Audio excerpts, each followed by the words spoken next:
Where on planet Earth was Cyberpunk 2077 made? This is a trick question, I'll admit, but just play along with it for now, would you? If you said here, which I think says Poland, but it's upside down, then of course that is the correct answer, but it's not the whole answer. Although the majority of the game was made in Poland by CD Projekt, they also contracted a team of about 20 artists from St. Petersburg to help them out, plus another 40 working out of Valencia. There's a dozen animators from Santa Monica involved, 15 artists from Budapest, around 25 more from Manila in the Philippines, plus actually another 30 from a different team based there as well, and in fact a further 15 from a studio in neighbouring Quezon City. And that's not to mention the 70 plus folks from Quantic Lab in Cluj, Romania, credited with providing additional QA testing. And actually, that's still not even close to everybody involved in this game. There's a reason Cyberpunk's credits are 40 minutes long.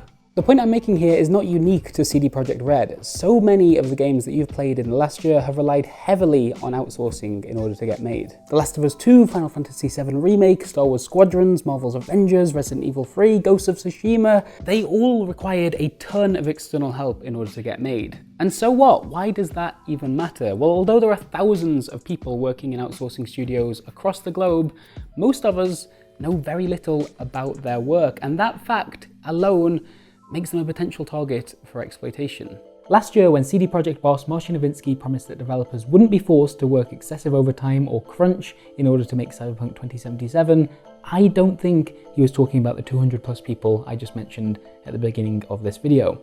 So if I'm a designer at CD Projekt Red and I say, you know what, I have kids, I have a family, I'm going to work from 10 to 6 every day and that's it. And even until the very end, am I going to be okay with that? Yes. Yeah. Yes. No matter yes. what? Yes. Okay. So you can commit to that. Yes. Yeah, we've committed to that already. Yeah. In the end, that promise wasn't something he was able to keep anyway, even for his own staff working within CD Projekt. But let's imagine for a moment that it had been kept. Cyberpunk 2077 would have been celebrated as perhaps the only AAA game being made right now which could come out and say, hey, nobody needed to work 60 to 70 hour weeks for months on end in order to get this thing made.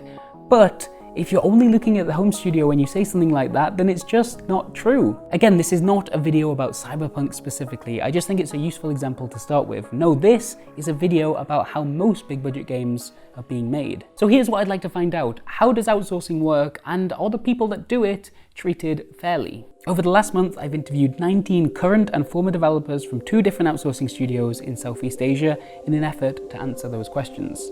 And what I found, unfortunately, is yet another example of the games industry profiting from what is a huge amount of unpaid labour. I've spoken to people who've worked 70-hour weeks for months on end, although they're only ever paid for 40, staying in the office late into the night and at weekends to keep up with unrealistic deadlines. Many hope these outsourcing jobs could be a stepping stone to a potentially more sustainable, healthy career in the games industry, perhaps eventually working for a developer that's focused on making its own games instead of someone else's. But not everyone is making it through this gauntlet. I've interviewed former employees who feel completely burned out by this work, who have suffered mental health issues as a result, and some who just feel exploited by their bosses. Now really quickly here, I do want to say that I don't think outsourcing itself is a bad word. If you're running a game studio, for example, and you decide to outsource some motion capture performances because you don't have the necessary equipment or skill set or just time to do it yourself, then sure. If you pay that team what they deserve and give them a fair deadline to complete their work, then that's potentially some ethical business you've just gone and done. Congratulations! However, problems do start to crop up when outsourcing is seen primarily as a way of cutting costs. Let's say you're now a publicly listed company where every decision you make needs to factor in the effect it will then have on your share price. Imagine you're working on some huge open world game and it's going to require a ton of testing to eliminate as many bugs as possible before you ship it. And you want to outsource that testing. What are your priorities here, do you think? Is it to make sure that everybody involved in the project is getting paid a fair wage and gets to go home at a reasonable hour? Or do you just want to get that testing done as cheaply and as efficiently as possible and everything else is just somebody else's problem? Because that's the outsourcing that we're interested in here, the somebody else's problem bit. One company that's found itself fitting into that particular category is Malaysian-based Lemon Sky Studios. If you take a look at their site, you'll see a client list that contains some of the biggest names in both video games and animation. Blizzard, Bethesda, Ubisoft, Bandai Namco. You will recognize so many of the brands listed on here.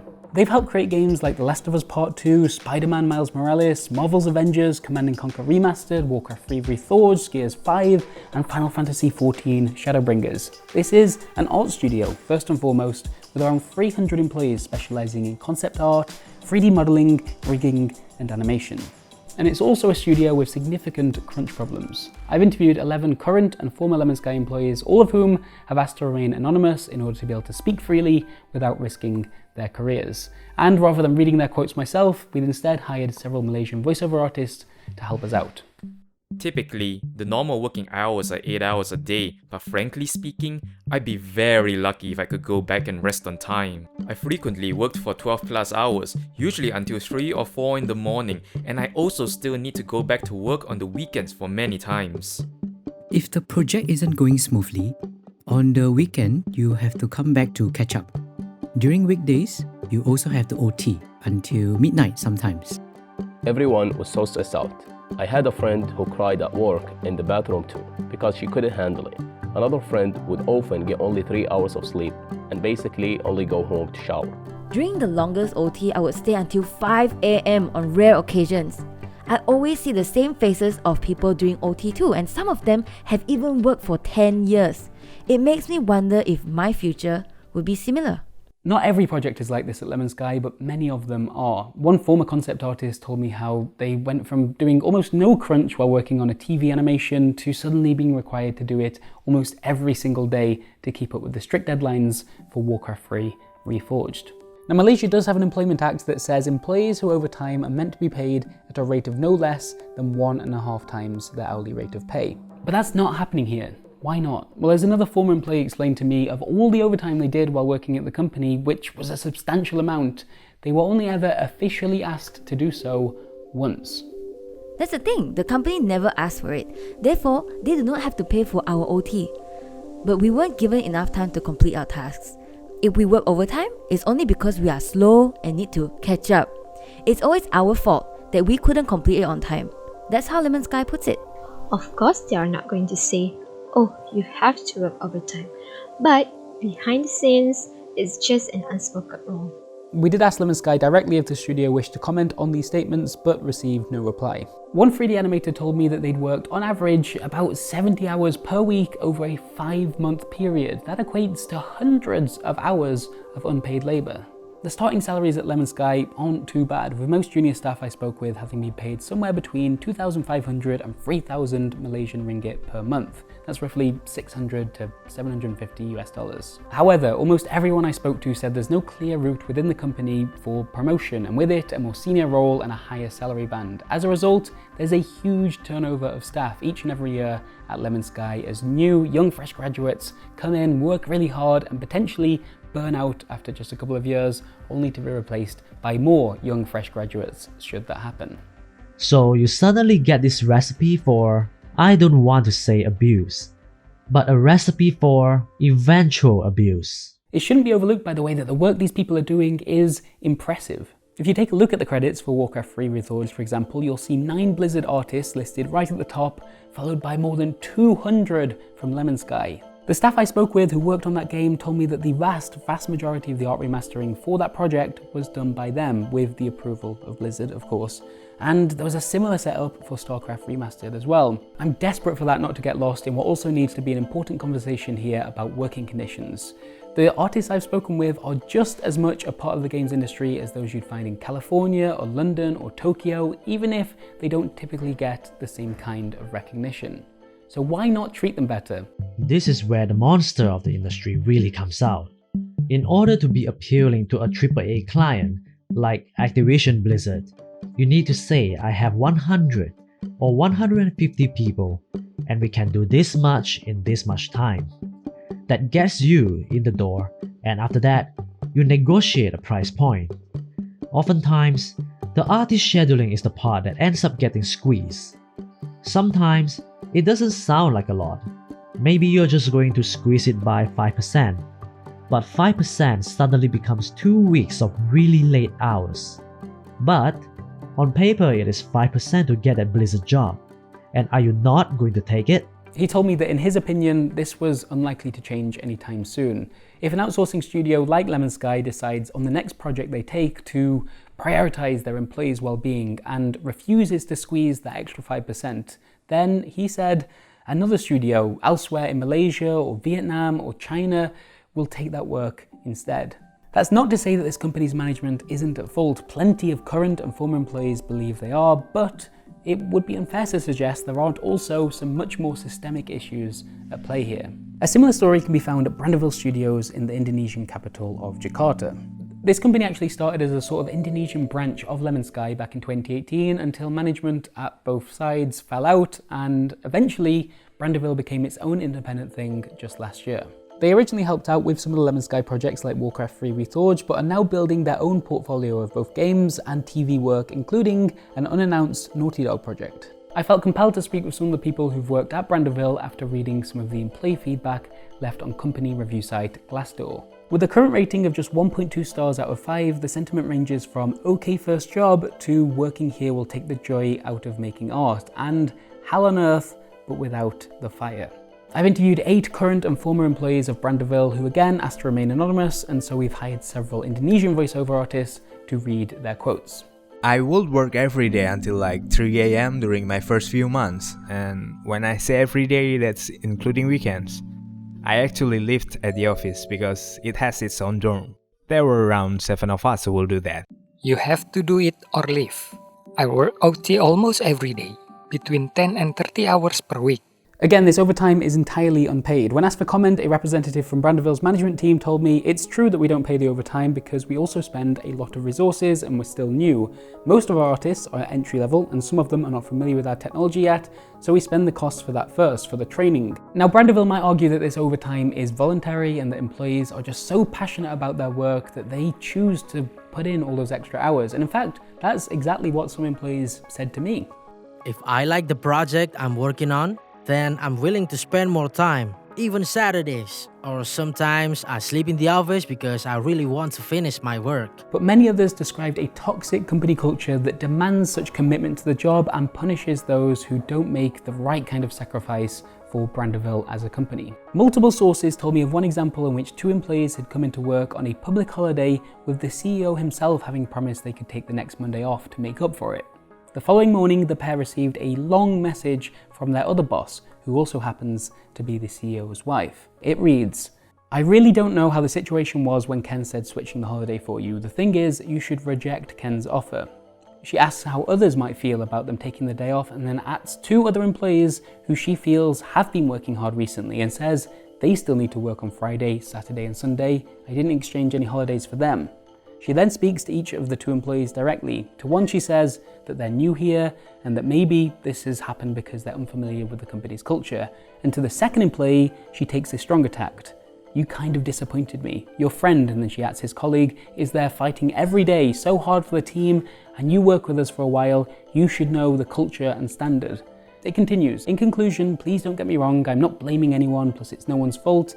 In fact, I don't want anyone to get spoiled." She then insists that the 2 employees send their own messages to another chat that includes the entire company and for them to say that it's their pleasure to work hard. When asked about these messages, a Brandeville representative said, "I understand there must be some employees who are disappointed with this kind of policy.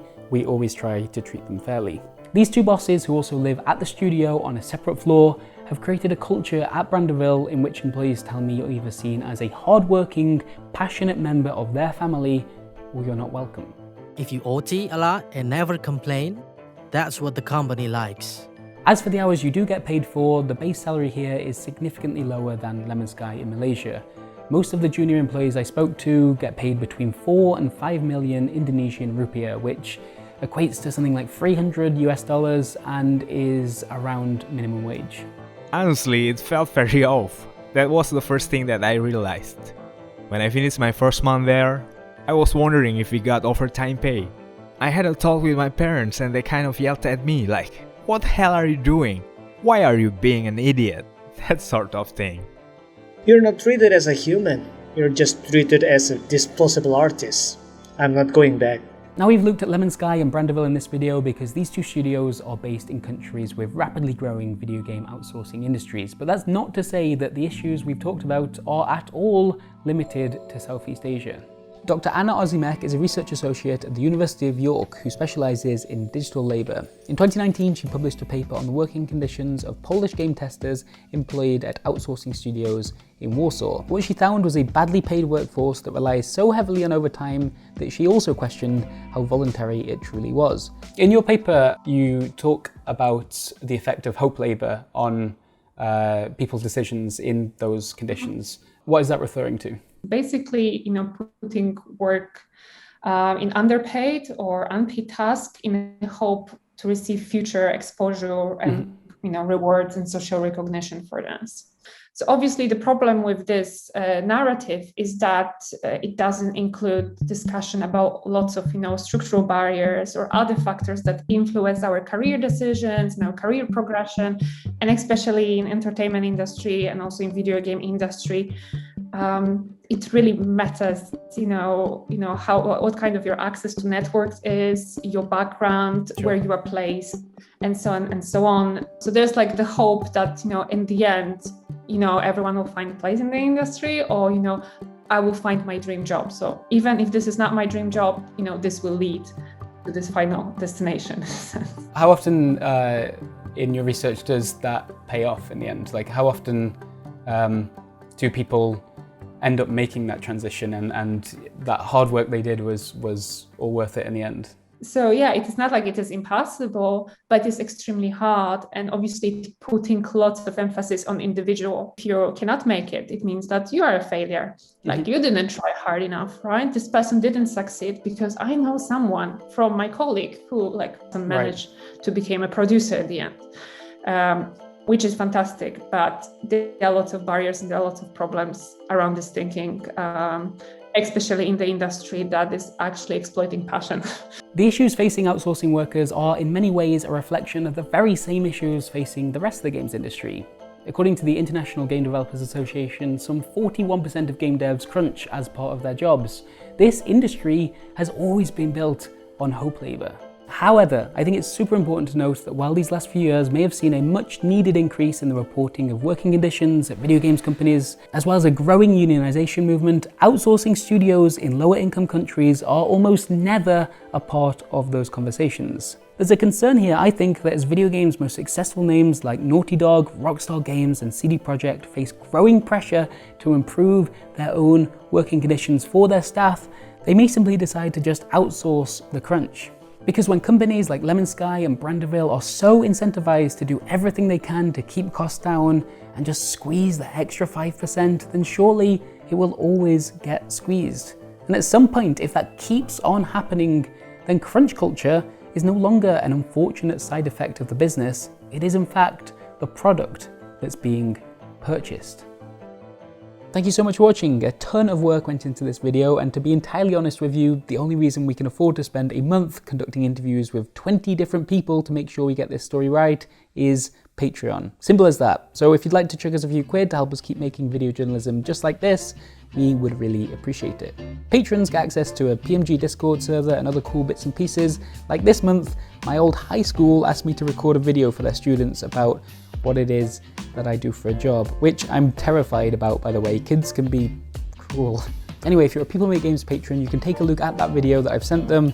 It involves an old picture of me that I'm not wild about. Yeah. Support our work at patreon.com/peoplemakegames. Cheers.